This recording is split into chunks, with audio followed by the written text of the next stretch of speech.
students. It is time again to learn more about discovering yourself. In the previous activities, we had looked back on your impactful experiences, everyday challenges, and even wrote a letter to yourself. It has been a great personal journey for you. Let's look back once again to those memorable experiences, both the highs and lows. Today we are going to make a map of your life journey through the years. We are going to use a chart showing key events in your life journey, along with the happiness or distress level associated with each event. Before we go through the steps, let's go through the objectives of this activity. Today we are going to make a chart showing key events in your life, how it has affected you so far. Try to reflect on the patterns of key events and emotions that you had experienced. Let's start doing the activity. Think back 6 years from today. Let's fill in our life mapping worksheet.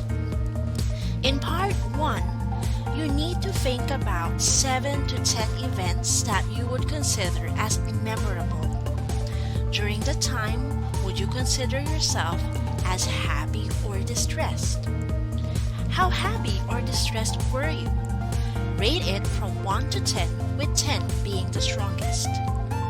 Now it's time to plot in your own personal journey. Repeat the steps for each of your memorable events. Kindly pause this video and try to give a good look at your work.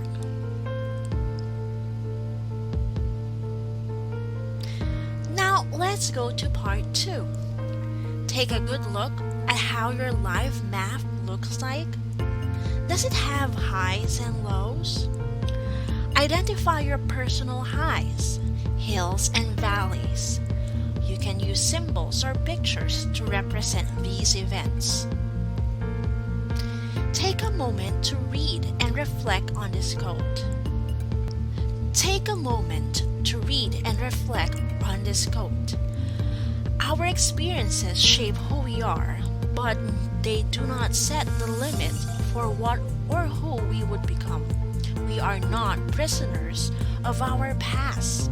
We can decide to use aspects of our past in shaping who we want to be and to become. We are shaped by our experiences. Thinking about memorable experiences makes us happy, and hopefully we also learn from our sad or difficult experiences.